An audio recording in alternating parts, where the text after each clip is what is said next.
क्या आप जानते हैं कि सिर्फ एक छोटी सी गलती आपकी पूरी किस्मत बदल सकती है?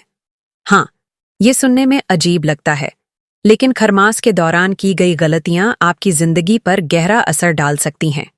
क्या आप जानना चाहते हैं कि वो कौन-कौन सी बातें हैं जिनसे आपको बचना चाहिए? चलिए, शुरुआत करते हैं।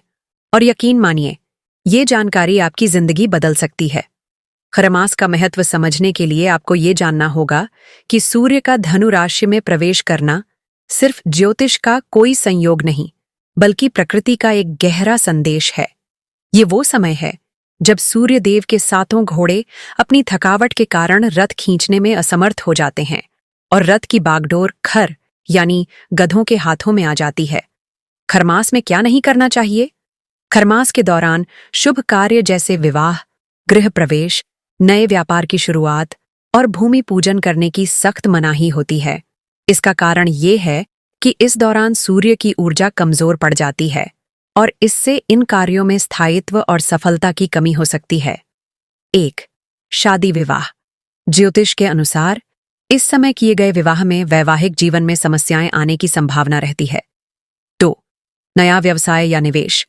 कोई भी नई डील, बिजनेस या निवेश खरमास में करना अशुभ माना जाता है। 3. भूमि पूजन और गृह प्रवेश। इस अवधि में घर खरीदने या उसमें प्रवेश करने से बचना चाहिए। 4. सगाई और उपनयन संस्कार। इस समय इन मांगलिक कार्यों का आयोजन आपके ग्रहों पर नकारात्मक प्रभाव डाल सकता है। लेकिन यहां रुकिए, ये सिर्फ चेतावनी नहीं है। खरमास के दौरान ऐसे कई कार्य हैं जिन्हें करने से आपको अपार लाभ हो सकता है। खरमास में क्या करना चाहिए? 1. सूर्य पूजा। रोज सुबह स्नान कर सूर्य देव को जल अर्पित करें और AUM सूर्याय नमः मंत्र का जाप करें। 2. दान पुण्य। इस समय गरीबों को अन्न, कपड़े और जरूरत का सामान दान करना अत्यंत शुभ माना जाता है, विशेष रूप से गर्म कपड़े और कंबल दान करना। 3. भगवान विष्णु की पूजा। पीले रंग के भोजन का भोग लगाएं और श्री विष्णु सहस्रनाम का पाठ करें। 4. भजन कीर्तन। इस समय भजन कीर्तन करने और भगवान का स्मरण करने से मानसिक शांति और ऊर्जा प्राप्त होती है। 5. तुलसी पूजा। तुलसी के पौधे में रोज शाम दीपक जलाने से घर में सुख, शांति और समृद्धि बनी रहती है। क्या आपने कभी सोचा है कि तामसिक भोजन का त्याग और सात्विक जीवन शैली अपनाने से आपकी ऊर्जा का स्तर कैसे बढ़ सकता है?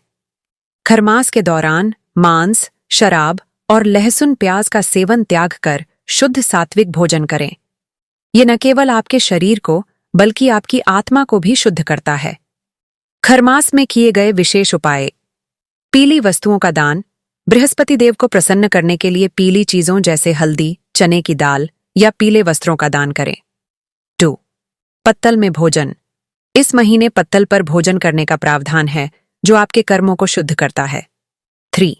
पवित्र मंत्रों का जाप। AUM नमो भगवते वासुदेवाय का जाप करें और भगवान विष्णु की पूजा करें। खरमास और मानवीय कर्तव्य। ठंड के इस मौसम में जरूरतमंदों की मदद करना न केवल आपके कर्मों को ऊंचा उठाता है, बल्कि आपके जीवन में सकारात्मक ऊर्जा भी लाता है। इसलिए गरीबों को भोजन, कपड़े और अन्य जरूरी सामान दान करें। पक्षियों के लिए दाना पानी रखना भी अत्यंत शुभ माना गया है। खरमास की कहानी। क्या आप जानते हैं कि खरमास का नाम खर यानी गधों से क्यों जुड़ा है?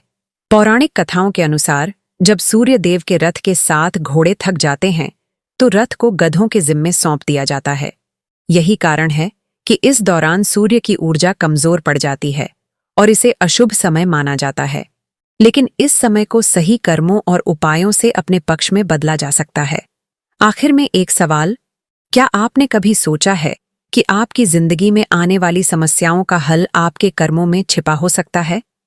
खरमास का समय आत्म मंथन और कर्म सुधारने का सबसे बेहतरीन मौका है। तो दोस्तों, ये जानकारी कैसी लगी? अगर आपको ये वीडियो पसंद आई तो राधा रथ चैनल को सब्सक्राइब जरूर करें। और हाँ, कमेंट में अपने शहर का नाम और हर हर महादेव या राधे राधे लिखना मत भूलिए। आपके हर सवाल का जवाब देने के लिए हम हर बार नए विषय लेकर आएंगे।